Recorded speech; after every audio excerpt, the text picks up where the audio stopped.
kirakomeye, nepo kirakomeye. Ubu birakomeye, uzi ko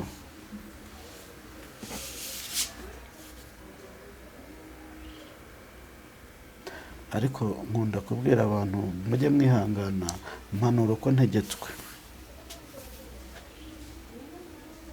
Hari n'abazajya baza si igihugu bagume muri ibyo bibaza kuki mugabo akunda kuvuga igihugu. Niba ari byo Imana yantumye ngerera reka mbahe itarakurya, ariko inzara umunsi yakuriye ikakugeraho, nyuma Imana ikagutera iteka ukabona ibyo kurya. Umuntu azajya agira aho umubwira uti ubwira umukozi cyangwa nawe ufate imbabura ugenda ucana utekere umushyitsi. Icyo ngira ngo mbwira abantu rero nari nzira muri message. Iyo bundi ni message yo kwiga ku nzara. Imana twambika imbaraga. Buriya ubuzima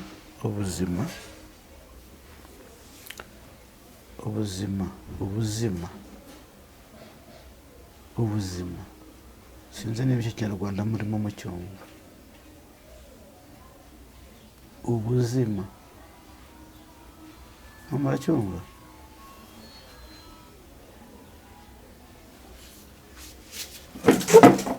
Yesu aturengere kandi atugire butaduhagarareho. Imana ibaho umugisha rero. Message nayo mfite n'izo ndumva itorero rya ADEPR rero ubundi ryari itorero, ubundi ntabwo mvuze nonaha, ryari itorero ry'abanyamwuka. Si uko hari abatarimo, hari abarimo bakiri mu mwuka, ariko icyo ngira ngo mbabwire cyo ni iki, ni uko itorero rya ADEPR ubundi ryari itorero ry'abanyamwuka, ariko ubu ryamaze kuba nk'igihuru buri wese agira ati yihishamo. Ukabaza umuntu wamubwira uti aha naha ntago Imana igushaka kugenda gutya, akakubwira ngo menya ibyawe. Siko bimeze mvugo na waramugize kumuhuguraho, mwamwagize muhura mbere yuko uwo wambajije sinzi uwo ari we, ariko abenshi ntekereza ko abenshi twagiye tuvugana. Hari n'abo nagiye mpamagara nkababwira Imana ntabwo gushaka muri ibi, kosora ibi kugira ngo ugendane nayo neza. Ariko icyo ngira ngo mvuge cyane ku bahanuzi n'abafite amacano, abenshi ntabwo amafaranga ari ayo kurya n'itike wasabye. Nari mvuze none ngenda nguramo umugati w'1,000, nguremo n'amajyani, nteke ka mukarone buranira bibaho, irobo y'isukari ibaho nayo nyigure, hanyuma nze mu rugo wenda nza kujya ahantu hari icyo nafashe, kuko naragaragara nkatitira naryama nkabura ibitotsi, igifu kikandya. Ubwo rero nahise nkatandagaruka mu rugo, ndaza ndayibwira ntako Mana uzi ko ugiye kunyicisha inzara. Yarambwira ngo genda ujye gusengera uwo muntu. Narateze ndagenda njyayo, ngarutse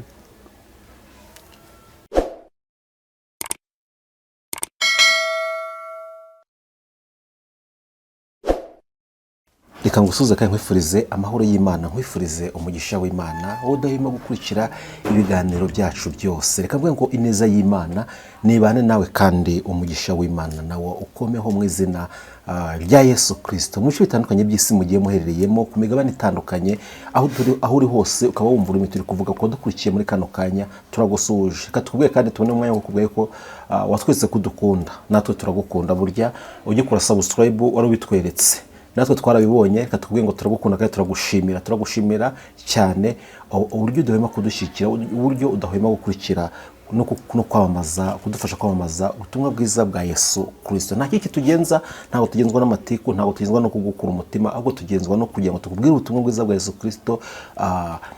Nusanga hari ugomba gukosora, nusanga hari aho ugomba gushyigikira uhashyigikire. Nubwo turi mu isi, tubaye mu isi, ariko abizera twizera yuko umunsi umwe tuzataha mu ijuru, tujya tuvuga ngo iwacu ntabwo ari mu isi, iwacu ni mu ijuru. Uko byagenda kose igihe kizagera tujye mu ijuru. Ese ndi gukora ijuru gute, uri gukora ijuru gute? Nuko twinjiye mu kiganiro turagusohoje muganga. hari akarimbo najyaga nkunda, twajyaga turirimba turi nko mu masengesho uretse ko bitakibaho, kaba ngo nkumbuye gakondo yo mu ijuru, nkumbuye we, nkumbuye gakondo yo mu ijuru, nkumbuye we, nkumbuye gakondo yo mu ijuru. noneho haragira ngo nkumbuye abera, nkumbuye abera, nkumbuye gakondo yo mu ijuru, nkumbuye Eliya, nkumbuye gakondo yo mu ijuru, nkumbuye Noke, nkumbuye gakondo yo mu ijuru, nkumbuye Imana, nkumbuye gakondo y'umwana wayo, nkumbuye gakondo yo mu ijuru, nkumbuye gakondo yo mu ijuru. Amen. arega igihugu twarakirazwe. Murakoze, reka mbanze nsenge, ariko manza dusuhuze. Reka mbanze mbasuhuze, ndabashoje mu izina rya Yesu Kristo. Amahoro y'Imana nabane namwe. Nk'uko tugomba kwivuga nyine mu itorero rya ADEPR, niwo muco. Nitwa Mugabe Eric, ndi umusore, kugira ngo abantu babyumve neza. Ubirambiwe ariko? Oya, ntabwo nirambiwe. Ubirambiwe? Ubirambiwe. Ubirambiwe. Ubirambiwe. Ninzo ntabwo birambiwe. Ubirambiwe. Ndabirambiwe pe. Kandi umusore nawe ajya gumirwa. Eko mbwa. Ntabwo umusore agumirwa, ahubwo buriya umusore wakuze bamwita umuhungu mu buryo bw'umwuka, ni umuhungu. Hagati y'umusore n'umuhungu uri iki? Hagati y'umusore n'umuhungu uri iki? Ndi umusore. Ntabwo ndi umuhungu. Ntabwo uri umuhungu. Ubwo nta myaka 34 ndagira. Ntayo mfite. Reka reka. Uracyari umusore. Abantu rero babona wenda uruhu kubera ubuzima. Isi yaratubabaje inshuti zanjye. Isi iragukaranga kandi nawe itarakaranga, uko biri kose irimo iragushakira ibirungo, ariko ntabwo ari byo nkwifuriza. Muri make uracyari urubyiruko? Yego. Ndacyari urubyiruko. Ndacyari ingaragu itigaragura mu bibi. Uwagiriye rero kwa nimero wayitanga? Nayemuha. Nta muntu ufite uyu munsi? Nta muntu ufite? Ntawe kuko ntawe ntekereza ko n'uwo nari mfite, reka mbivuge. Ntabwo byoroshye, ndimo ndabisengera, reka iyo seje tuyihorere, tube tuyihoreye. Tube tuyihoreye, kandi nzi neza ko Imana hari icyo. Banza Mugabe baramuteka agakoresho. Kagakoresho karakabuteye. Tutire tuvuga. Barakaniye. Barakaguteye. Kagakoresho. Ntabwo nsobanukiwe. Indobo. Indobo. Ashaka gutera indobo. Bibaho. Bashaka kuntera indobo. Cyane ukayitera. Cyane nkayitera, ariko kandi nanone ntibibe ari uko ari twebwe, ahubwo bikaba ari Satani. Niba uko buriya Satani nawe ajya, iyo abonye hari icyiza ugiye kugira cyangwa ikibi, ajya birwanya. Kimwe n'uko n'umugambi w'Imana ureba ugasanga ushobora kubabara, ahubwo ikakurekeraho wari uri. Ushobora kureba ikareba imbere yawe, cyane nkatwe dusenga. Reka rero tujye tubwiza ukuri abantu badasenga, kuko twebwe Imana iradukunda. Ubu ibyo wavuga byose ukavuga ngo Mugabe akora ibi, akora ibiki, ariko icyo Imana yampaye ntago kigomba kumvamo. Niyo mpamvu rero abantu basenga. Ejo bundi nabwiye umudamu twari turi kumwe, nabwiye nti umuntu wahagaze imbere yayo akavuga ngo Imana niyo kubahwa, Imana ni nziza, akayivuga ibigwi, ikamutuma akayitumikira, uko byagenda kose naho yago ntiyarambarara. Oya. Waba warigeze kugwaho Muga? Ntabwo navuga ngo naraguye cyangwa se naguye, kuko igihe cyose ushaka kugwa twe ntitubimenye, ariko umutima wawe ubizi, mu mutima wawe byuze wigeze kugwaho. Birashoboka. Ubyutswa n'iki? Njyewe nigeze, kuko bura mu bantu Imana ikunda ibamo, bishobora kutampa ibintu bintera umunezero ngo nibagirwe nyiveho, ariko nzi ko Imana inkunda. Kuko impamvu nkubwira ko Imana inkunda, buriya ndi mu bantu ijya ihamagara mu izina, kandi mpamagara rimwe kabiri mba nabyumvishe cyane. kavuga mwana w'umuntu cyangwa iraza ikambwira ngo Eric mwana wanjye.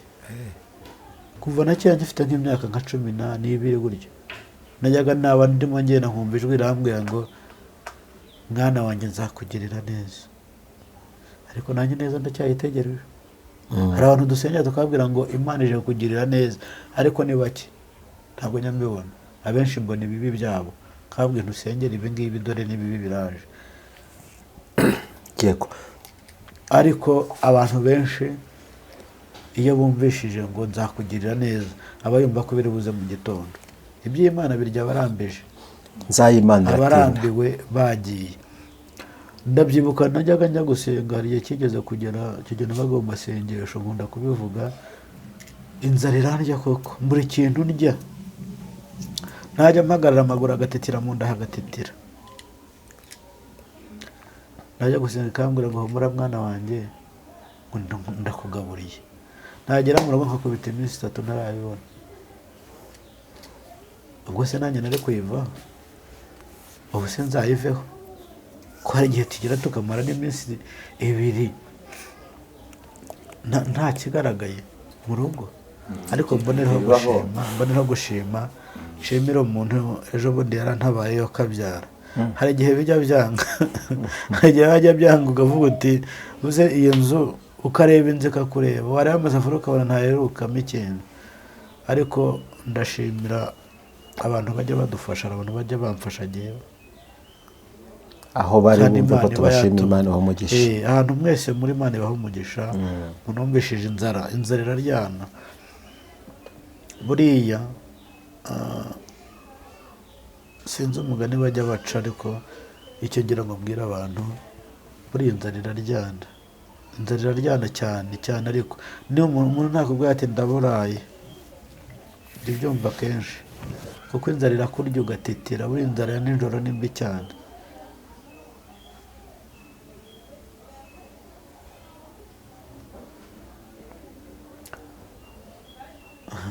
Inshuti zanjye, buriya inzara, impamvu umushyitsi azi wawe akaza utetse ukarya ari uko agiye, ni uko inzara itarakurya. Ariko inzara umunsi yakuriye ikakugeraho, nyuma Imana ikagutera iteka ukabona ibyo kurya. Umuntu azajya agira aho umubwira uti, ubwira umukozi cyangwa nawe ufate imbabura ugenda ucana utekere umushyitsi. Icyo ngira ngo mbwire abantu rero, nani inzira muri message. Iyo bundi ni message yo kwiga ku nzara.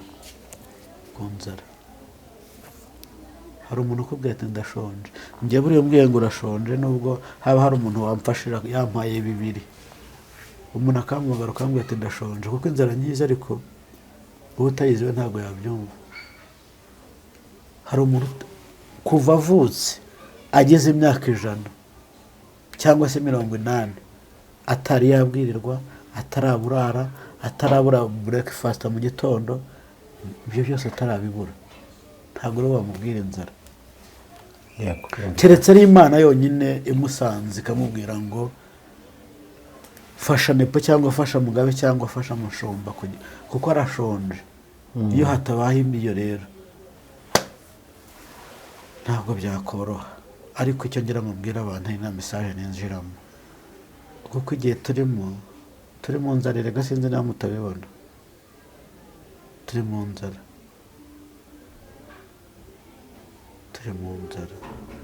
Ngeje ubundi natangajwe naho umuntu yanyoherereje,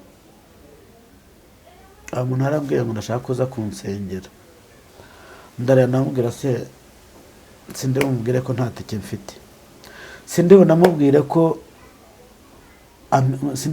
ngo mpite ikenze.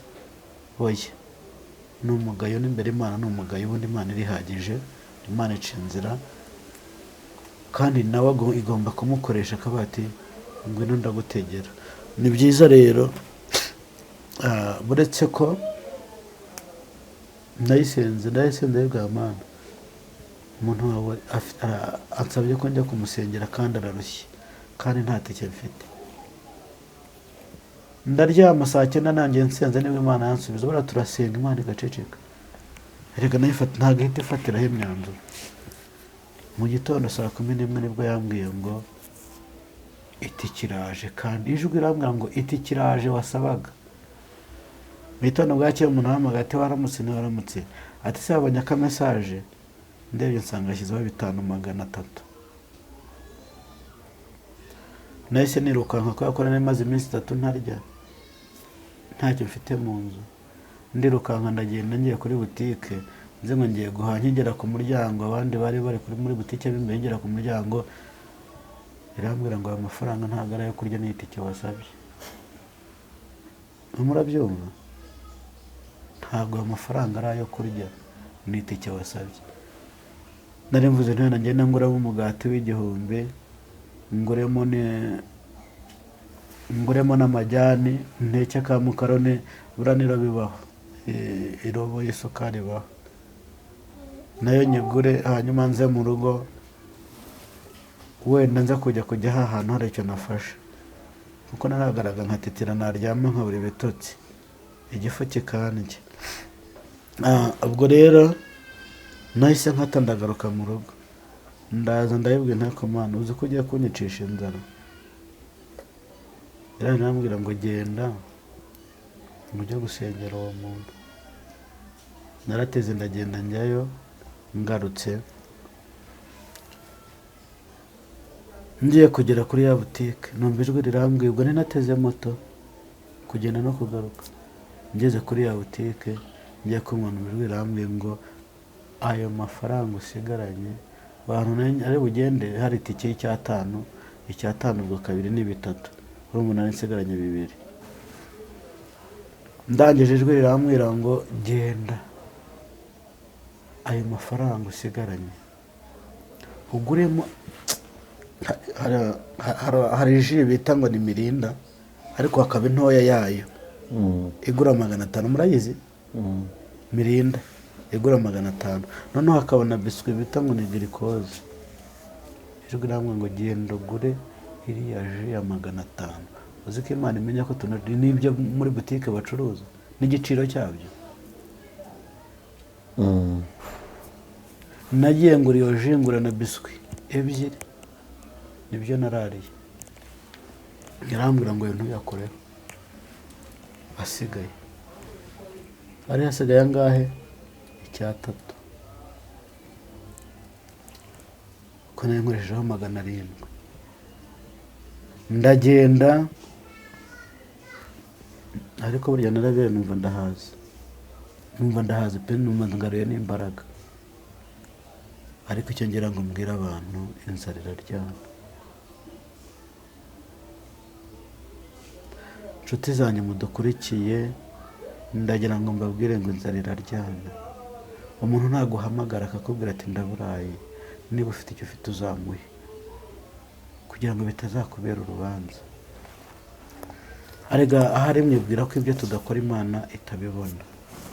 Ushobora guhakanira umuntu ngo ntacyo ufite, ariko ugifite ukayoberwa aho giciye, kuko ni Imana itanga, kandi Imana iguha kugira ngo nawe ufashe uri mu byago. Yesu atugirire neza. Rero ibiryo burya ngo biryoha bigize gute? Bisangiwe.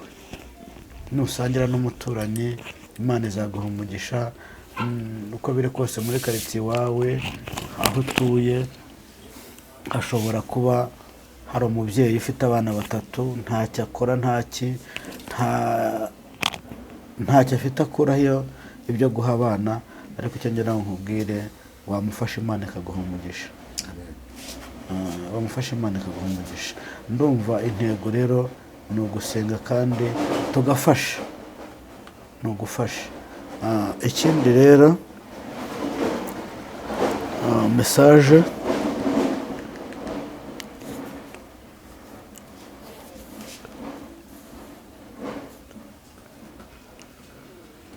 ikindi kirakomeye, nepo kirakomeye. ubu birakomeye uzi ko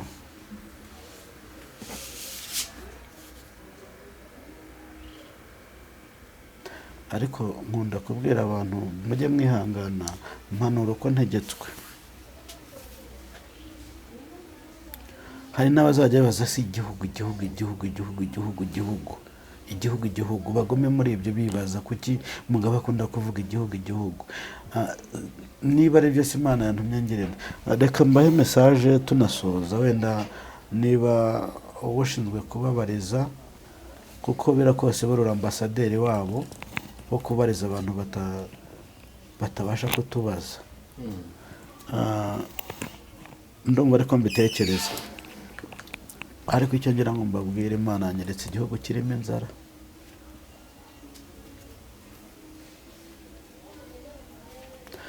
Icyo gihugu Imana ikinyereka cyuzuye ubusambanyi bwinshi, cyuzuye indaya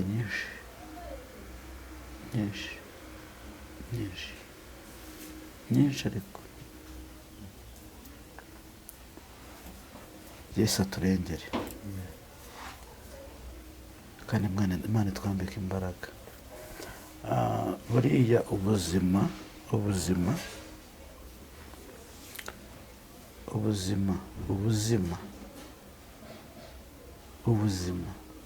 sinzi niba icyo Kinyarwanda murimo mucyumva.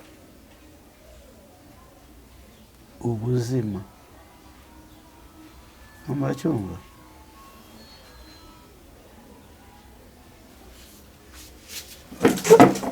Yesu aturengere kandi atugire butaduhagarareho. Imana ibahe umugisha. Rero message nayo mfite n'izo, ndumva niba hari icyo wambaza. Urakoze cyane Mugabe. Reka niba tugifite iminota, kuko hasigaye iminota mike, mu minota isigaye kanye ko ngiye icyo nkubazaho. Watubwiye ko usengera mu itorero rya ADPR. Itorero rya ADPR ni itorero bavuga ko itorero ry'umwuka. Utari wakomeza reka mbanza nkusubize.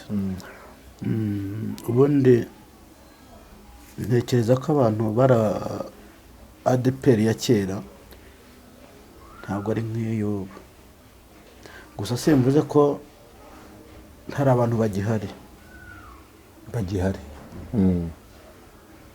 abantu bagihari, ndabyemera. Hari impamvu mvuze ngo hari abantu bagihari. Hari abantu basenze babaye imbere y'Imana cyane, bavugishije ukuri, abo nibo banyamwuka. Itorero rya ADPR rero ubundi ryari itorero, ubundi ntabwo mvuze nonaha, ryari itorero ry'abanyamwuka. Si uko hari abatarimo, hari abarimo bakiri mu mwuka. Ariko icyo ngira ngo mbabwire cyo ni iki, ni uko itorero rya ADPR ubundi ryari itorero ry'abanyamwuka, ariko ubu ryamaze kuba nk'igihuru, buri wese agira ati yihishamo. Yego, icyo ngiye kuvuga itorero ry'Abantekote ni Pentekote, itorero ry'umwuka. Abantu b'abantu uvuga ngo ibyo ndi kuvuga abanyamwuka babyumve, bo baba babyumva cyane. Icyo nshaka kuvuga ariko cyane nshaka gukomozaho, mu kiganiro twakoranye ubushize watubwiye ko Imana yakweretse mu bahanuzi 10 ivuga ko 3 ari bo bazima bahanuye, yabatumye abandi bose ibyo bazakavuga byose iba itabatumye. Ngira ikibazo cy'uburyo tuzamenya abo yatumye n'abitatumye, kuko bose bazavuga kimwe. Ariko mu minsi ishize twagiye tubona abahanuzi, cyangwa twagiye tubona n'umuhanuzi wagenda guhanura, sitavuga ko no ku bantu bavuga ati yaba ari muri abo bahanuzi 3 basigaye. Kuko uwo muntu yagendaga avuga ati runaka urapfuye, runaka bigenze bitya, igihugu bigenze gutya. Islamu uriya muhungu yaba ari mu bahanuzi Imana yakweretse nimba warabashe kumusengera? Reka nkubwire, nari mvuze ngo ntabwo arimo. Ubwo nimva ngo ntabwo arimo, icyo atari bumbaze ni uruhande. Ese ni umuhanuzi w'Imana, ese si umuhanuzi w'Imana? Ndavuze nti ntarimo, ariko ntumbaze niba ari igice cyo kuvuga ngo arimo cyangwa ntarimo. Ndavuga uwo muntu mbajije, kuko uzi ubu hari sisiteme abantu bafite, nimba ari ikinyejana turimo tujyamo ntabwo mbizi,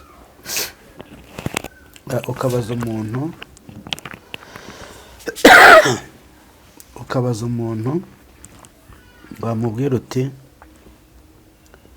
aha n'aha ntabwo Imana igushaka kugenda gutya, akakubwira ngo menya ibyawe. siko bimeze mvugo. waramugize kumuhuguraho, mwamwagize muhura mbere yuko uwo wambajije sinzi uwo ari we, ariko abenshi ntekereza ko abenshi twagiye tuvugana, hari n'abo nagiye mpamagara nkababwira Imana ntabwo ushaka muri ibi, kosora ibi kugira ngo ugendane nayo neza. Ariko icyo ngira ngo mvuge cyane cyane ku bahanuzi n'abafite amacano,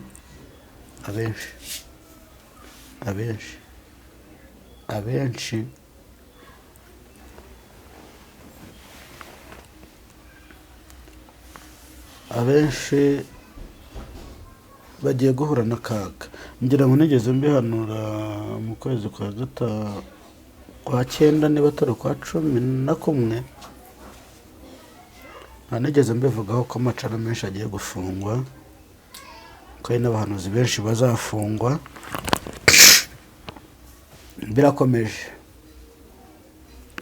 Birakomeje na cana izasigara ni 1%.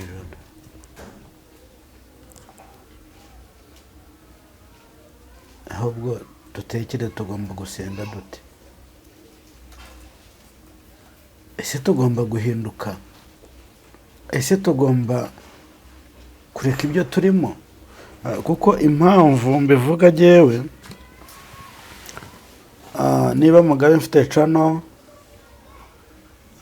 Mushumba akaba afite cano, Nepa akaba afite cano, Manuel akaba afite cano, Nshimiyimana akaba afite cano, na Rudomoro na Ntuza bose bakaba bafite izo cano, ariko ntabwo hanini bazifite kugira ngo batambutse ijambo ry'Imana, ahubwo barazikoresha mu mashyari, barazikoresha sinzi uburyo babikoreshamo. Ntekereza ariko ko ntabwo ari Imana yabahamagaye, kuko ntabwo Imana yaguhamagara ngo nimpamagara nzajya kuri YouTube mfite cano, Nepa afite cano, runaka afite cano, ngo njyeho mpangane nawe.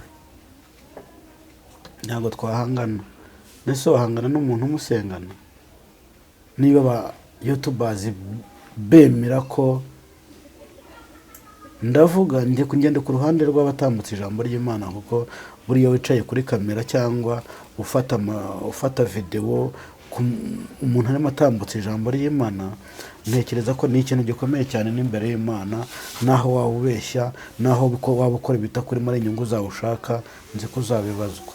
Ariko icyo nshaka kuvuga ni iki ngiki, aba YouTubers benshi murahanganye, abenshi murahanganye, kandi sinzi impamvu itumye muhangana. Cyane cyane mbonereho hari abantu bashyushya inkuru, hari abantu bakunda byacitse, niba Nepa bamufunze, niba runaka bamufunze, ndagaragara mu rukiko nze mvuga ibye ko yaburanye iki. Ibyo biragushishikaza ngo bigende bite? Wafashe umwanya ukamusengera, ukavuga uti niba yaravuze iby'Imana yavuze ariko yagera aho ngaho akavangirwa, njye ndumva icy'ingenzi ari ugusengera umuntu kugira ngo Imana imubabarire, ahubwo yongere agaruke mu murongo. Ndumva aricyo cy'ingenzi, ndumva aricyo gisubizo naguha. turagana ku musozi ntarasoza.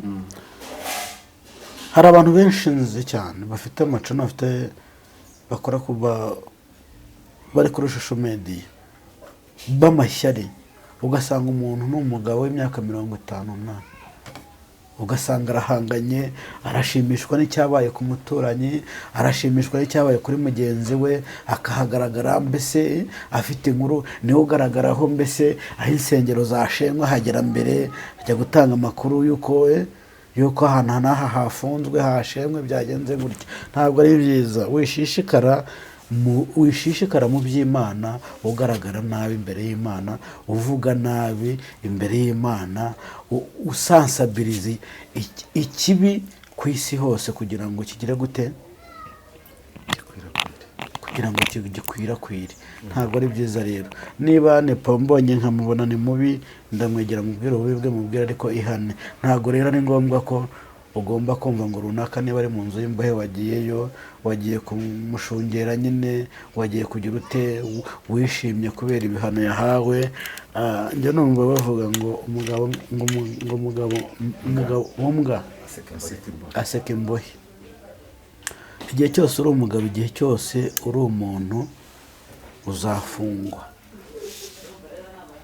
Niba bitaranakubaho, niba byaranakubayeho, ariko ntabwo ugiye nakifuriza umuntu gereza kuko nta cyiza cyayo. Mwishimishwa rero n'ibyago byabaye kuri bagenzi banyu, mwishimishwa n'ibibi, ahubwo ni mucyahane neza, mubwizanye ukuri, muvugisha ukuri, muvuge ibyo mwatumwe, muvuge ibiriho, nibwo muzabona umugisha w'Imana. Imana ibahe umugisha. Reka twende ku musozi w'ikiganiro cyacu Mugabe, mu ijambo rimwe cyangwa abiri turabwirwa n'iki umuhanuzi w'ukuri? Umuhanuzi w'ukuri ni ugusenga. Ndumva iryo jambo atari bo bwa mbere urimbajije. Ni ugusenga, kandi rega uko biri kose abantu bamaze gusobanukirwa. Ni ugusenga. Icya kabiri ni uko abantu benshi bamaze kubona umuntu usenga uri mu mwuka w'Imana, abantu baramubona bakamumenya. Hari n'abagenda bavuga abantu batandukanye nashatse kuvugaho, ariko abanyamwuka barahari. Imana igumugisha Mugabe ku butumwa bwiza utamucika. Tugusabe n'uta nimero za telefone udusengera Imana. Nimero yanjye ni 0788 969 97 41, 82 969 97 41. Yesu abaho umugisha. Watwandikira tugasenga, waduhamagara, Yesu agaho umugisha kandi arakoze cyane. Mana yacu turagushimye, turaguhimbaje, tugushimiye ko abanye natwe Kristo mwiza, watugira neza, tukugiraho umugisha, abanye natwe muri iki kiganiro. Ngaho rero ndagira ngo uhindure ubwoko bwawe, amacana avuga ijambo ryawe, Kristo ukomeze kuyahagararaho, kuko arasakaza ubutumwa bwiza, abenshi bakihana bagakizwa. Ngaho rero bana na buri umwe wese, kandi ikiruta byose duhagarare turengere, ukomeze kuduhisha nk'Imana. Turasenze kandi turizeye ko byo twumvishe mu izina rya Yesu Kristo. Amen. Imana igumugisha.